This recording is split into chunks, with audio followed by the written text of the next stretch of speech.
दर्शकों नमस्कार। मैं विनोद भारद्वाज अपने चैनल चंद्र फैक्टर पर आप सबका स्वागत अभिनंदन करता हूं।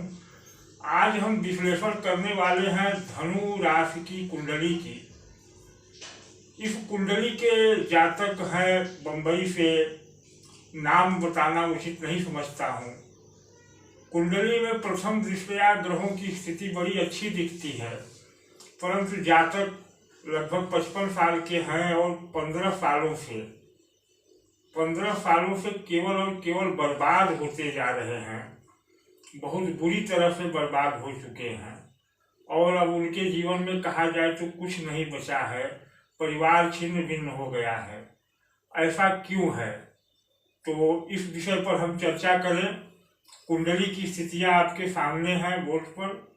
ऐसा उनके साथ क्यों हुआ कि वो बर्बाद हो गए, तो उस पर चर्चा करने से पहले निवेदन है कि मेरे चैनल को सब्सक्राइब कर लें और हमें बेल का बटन दबा करके समर्थन दें। वीडियो शुरू करने से पहले एक निवेदन और करूंगा कि हमारा संस्थान चंद्र फैक्टर सभी राशियों के ग्रहों, जो उनके योग कारक ग्रह हैं, राशिश हैं, लग्नेश हैं, उनके लिए एक विशेष हवन कार्यक्रम आयोजित करना प्रारंभ कर दिया है। इसका तात्पर्य यह है कि प्रत्येक दिन, जैसे मंगलवार तो मंगलवार की जो राशियां हैं मेष और वृश्चिक, बुधवार तो कन्या और मिथुन, गुरुवार तो धनु और कहा जाए तो मीन, इस तरह से प्रत्येक दिन उस दिन के जो राशियां हैं उनके राशि का दिन जो है हम राशियों के लिए हवन करते हैं। इस हवन प्रक्रिया में आप किसी भी राशि के हों जुड़ सकते हैं। हफ्ते में एक दिन आपका वार आएगा, महीने में 4 दिन आपका वार आएगा, आपकी राशि का वार आएगा। एक दिन के हवन का खर्च 51 रुपये है। अगर आप मासिक सदस्य बनते हैं तो प्रत्येक मासिक दिन मतलब महीने में 4 दिन आपका वार आएगा, 4 दिन हवन की जाएगी और 201 रुपये आप इसके शुल्क के एवज में दे सकते हैं, देना पड़ेगा। और इस तरह आप अपने राशि और अपने योग कारक ग्रहों को मजबूत बना पाएंगे। आपके कुंडली में जो भी निगेटिविटी है वो खत्म हो जाएगी, ऐसा मेरा वचन है। शुरू करते हैं इस धनु राशि और सिंह लग्न की कुंडली की विवेचना। दर्शकों, कुंडली सामने है, सिंह लग्न है। लग्न में ही गुरु बकरी होकर के बैठे हैं और गुरु का मान है, लग्न का मान है, इस लग्न का मान है 20 डिग्री 45 अंश 49 कला। सिंह लग्न का मान है। चंद्रमा इसमें बैठे हैं पंचम भाव में, नवम राशि गुरु की धनु राशि, अतः धनु राशि बन रही है। चंद्रमा का मान है मात्र और मात्र 2 अंश 52 कला। इस तरह से चंद्रमा का मान है।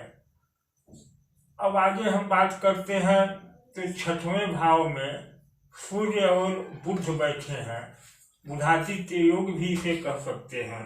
और सूर्य लग्नेश हैं, तो लग्नेश 6वें में बैठे हैं। सूर्य का मान है 12 अंश। 7वें भाव में मंगल बैठे हैं, मंगल का मान है 20 अंश। और 8वें भाव में राहु और शनि दोनों युति बना रहे हैं, तो शनि का मान है 14 डिग्री और राहु का मान है 25 डिग्री। बाकी ग्रह खाली है। जातक की स्थिति यह है कि जातक आज की तारीख में एकदम बर्बाद है। उसकी सारी संपत्तियां नष्ट हो चुकी हैं। पैतृक घर भी है, वह भी गिरने की कगार पे है। संतान के रूप में 2 बेटियां हैं, वह भी अब जब परिवार बिखरता है तो वह भी मनमानी और बिखर चुकी हैं। ऐसा क्या हुआ इस जातक की कुंडली के अनुसार हम देखेंगे कि ऐसा क्यों हुआ। जो भी काम चलाऊं और घरेलू फलक छाप ज्योतिषी होते हैं उन्होंने बताया कि आपका गुरु बहुत अच्छा है, लग्न में बैठा है। प्रथम दृष्टया आप भी देखेंगे तो लग्न में गुरु बैठा है, बहुत अच्छा माना जाएगा। लेकिन जातक बर्बाद क्यों हुआ। और जातक की राहु की महादशा चल रही है। इस समय राहु की महादशा में शनि का अंतर चल रहा है, समझ रहे हैं। तो देखिए अब हम शुरू करते हैं लग्न से। लग्न सिंह है। अब सिंह का स्वभाव कैसा होता है? राजा के समान। तो यह व्यक्ति राजसी ठाट बाट में अपना जीवन प्रारंभ किए होंगे राजा के समान, और साथ ही यह जो है जातक शेयर मार्केट के एक्सपर्ट रहे हैं, आज तो बिस्तर पकड़ चुके हैं और बहुत नुकसान उठाए हैं। तो लग्न को देखिए, लग्न है सिंह जो राजा के समान जीवन जीने वाला होता है, और राजा कभी किसी के सामने झुकता नहीं। तो कुछ ऐसा ही स्वभाव इनका रहा होगा, लेकिन रहा होगा क्या, रहा है लेकिन अब नहीं है, क्योंकि अब तो बर्बाद है। अब लग्नेश बैठे हैं छठवें भाव में, और यह एक तरह से कहा जाए तो अवयोग बनता है। आठवें में भी बनता है, छठवें में भी बनता है। बुध इस लग्न में कारक नहीं है, आयस है और धनेश है। तो आयस और धनेश भी छठवें भाव में बैठे हैं और कहीं न कहीं अस्त हैं। समस्या कहाँ है? समस्या है मंगल से। मंगल इनके सप्तम भाव में बैठा है, और मंगल इस राशि में सुखेश चौथे भाव के स्वामी और भाग्येश नौवें भाव के स्वामी। लेकिन जब मंगल सप्तम भाव में बैठे तो यह मांगलिक हो गए, और मांगलिक के साथ साथ इनकी दृष्टि लग्न पर। अब लग्न राजा के समान सिंह अग्नि तत्व, राशि भी चंद्रमा बैठा है धनु राशि में अग्नि तत्व। अब अग्नि तत्व लग्न पर मंगल की सातवीं सीधी दृष्टि पड़ रही है, जो कि अग्नि तत्व है। अर्थात इनको अपने समय में जब इनका समय रहा होगा तो कहा जाए तो बहुत तुरंत मिजाज, बहुत जल्दबाज, थोड़ा गुस्से वाला व्यक्तित्व इनका रहा होगा। अब लग्न में बैठ गए गुरु, वो अभी बकरी होकर के। गुरु के बारे में कहा जाता है, श्लोक है, सूत्र है कि गुरु जिस भाव में बैठते हैं भाव का नाश कर देते हैं। अब गुरु इस राशि में सबसे बड़े योग कारक हैं, पंचमेश है, और साथ ही साथ अष्टमेश है, लेकिन पंचमेश उनकी मूल त्रिकोण राशि धनु है।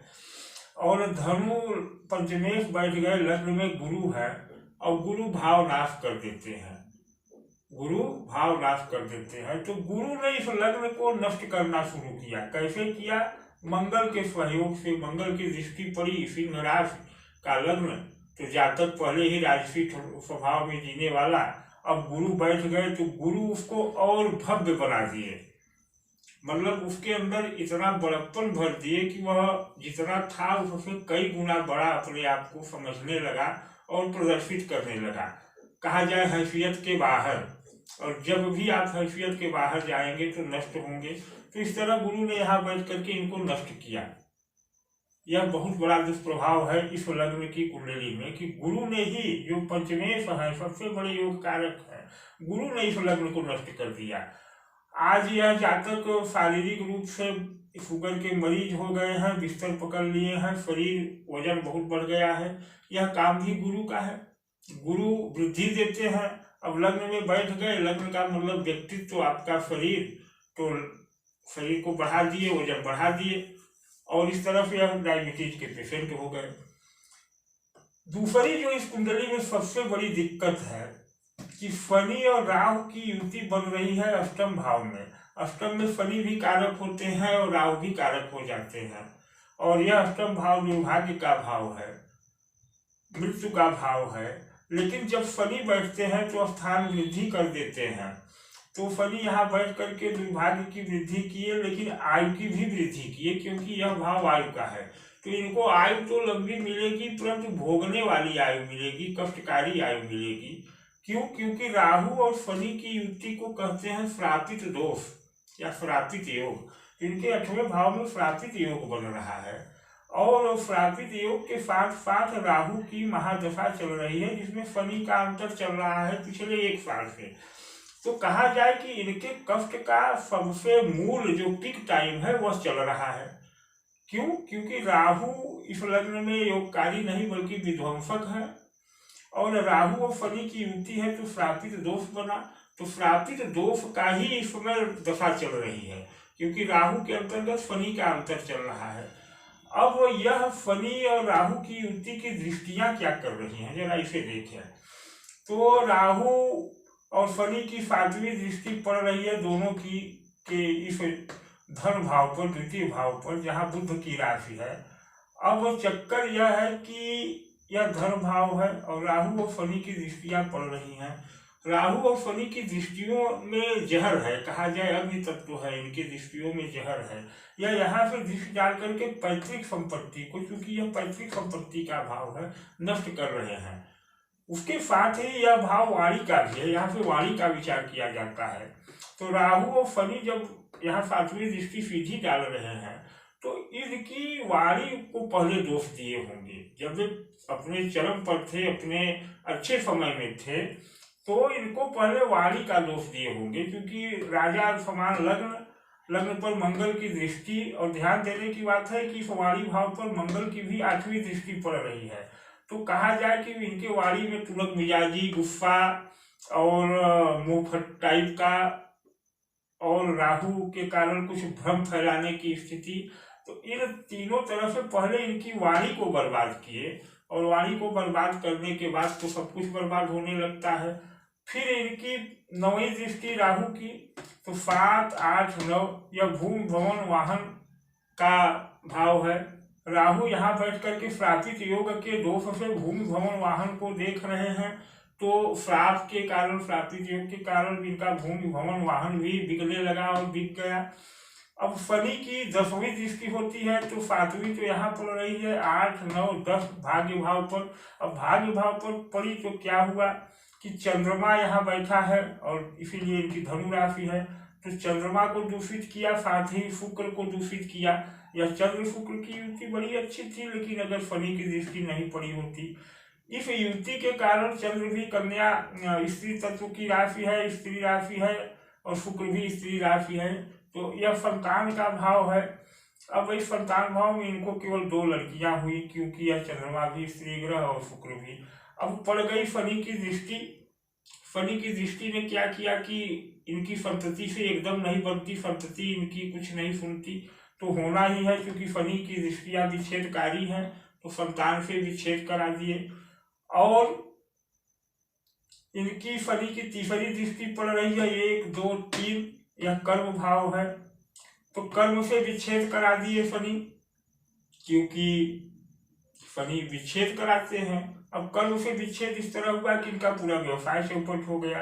राहु की 5वीं दृष्टि होती है, तो 1, 2, 3, 4, 5 यहाँ राहु डाल करके दृष्टि जेल योग भी बनाते हैं और व्यय को बढ़ाते हैं। तो यहाँ बैठे राहु व्यय को बढ़ा दिए, राजा समान लग्न लगा व्यय करने। मंगल की दृष्टि जल्दबाज और तुरंत मिजाज हो गया जातक। साथ ही धन भाव पर दृष्टि मंगल की, तो धन भी जल्दबाजी में अपव्यय होने लगा। लेकिन समस्या सबसे ज्यादा गुरु की है कि गुरु लग्न में ही बैठ करके भाव नाश कर दिए, और लग्न में इतनी वृद्धि दे दिए कि यह आदमी 10 रुपए का होते हुए अपने को 100 रुपए का प्रदर्शित करने लगा। और फिर तब लोगों ने इनका जमकर फायदा उठाया, क्योंकि जब आप बड़े बन रहे हैं तो लोग तो फायदा उठाएंगे। तो इस तरह से देखिए, सामान्य यह विश्लेषण है। अगर ऐसी स्थितियां आपकी भी कुंडली में बन रही हैं तो सावधान हो जाइए और कुछ उपाय करिए। उपाय में करना क्या है, सामान्य परिस्थितियों में जो यह कुंडली में स्थिति है कि राहु और शनि की युति है और मंगल 7वें भाव में, तो राहु और शनि की युति को भंग करने के लिए हमें मदद लेनी पड़ेगी मंगल की ही। मंगल की मदद लेने से क्या होगा कि राहु और शनि की युति जो श्रापित योग है यह कमजोर होगा। अब मंगल में यहाँ कोई रत्न नहीं पहना जाएगा। करना क्या होगा कि हनुमान जी की जितनी सेवा हो सके उतनी करिए, तभी यह राहु शनि की युति कम होगी। दूसरा उपाय है कि प्रत्येक मंगलवार को हो सके तो कुछ मीठा, यानी कहा जाए शक्कर, क्योंकि शक्कर इस शनि को काटेगा, राहु को काटेगा, जल बहते जल में प्रवाहित करें और वो भी चलते हुए। ध्यान दें, आप जल के किनारे किनारे चलते रहें और शक्कर को प्रवाहित करें। तो काफी हद तक इस युति को भंग करने में मदद मिलेगी। साथ ही क्या हुआ कि चूंकि यह धनु राशि थी, तो धनु राशि अभी अभी 7.5 से मुक्त हुई है, तो 7.5 साल इनको 7.5 ने कष्ट दिया शनि श्रापित योग में, और श्रापित योग से शनि जो है वह जब 7.5 बनाया तो भी इनको कष्ट दिया। तो अब चूंकि इनका श्रापित योग का समय जो राहु और शनि की युति है उसकी जो अंतर्दशा और महादशा चल रही है, तो शनि की महादशा इसी वर्ष अक्टूबर में खत्म हो रही है, तो यह श्रापित दोष फिर उतना प्रभावी नहीं रह जाएगा, क्योंकि अभी तो दोनों का प्रभाव मिल रहा है, राहु की महादशा शनि का अंतर और साथ में राहु शनि युति में भी है। तो समझ लीजिए कि 7.5 और महादशा का भी चरम समय, तो ये पूरी तरह से बर्बाद हो चुके हैं। निवेदन यही है कि अगर इस तरह से आपकी कुंडली में भी स्थितियां बन रही हो, गुरु अगर लग्न में बैठ रहे हैं, राशि कोई भी हो, अगर गुरु लग्न में अकेले बैठ रहे हैं तो आपके लग्न को आपको बर्बाद करेंगे, यह सोचने की बात है। यह मत सोचिए कि गुरु तो शुभ ग्रह है, लग्न में बैठे हैं तो बड़ा अच्छा है, अकेले होंगे तो बर्बाद करेंगे, ध्यान दीजिए। तो आप कुंडली को देखिए, कहीं लग्न में गुरु अकेले तो नहीं, कहीं शनि राहु की युति तो नहीं बन रही है, तो किस भाव में बन रही है, हर भाव में यह युति अलग फल देगी। आज का वीडियो बस यहीं तक। अगर आपको कोई समस्या है तो आप अपनी कुंडली हमें दिखा सकते हैं, और हम आपको वचन देते हैं कि जो ग्रह कहेंगे वही मैं कहूँगा, अपनी तरफ से कुछ नहीं। धन्यवाद, नमस्कार।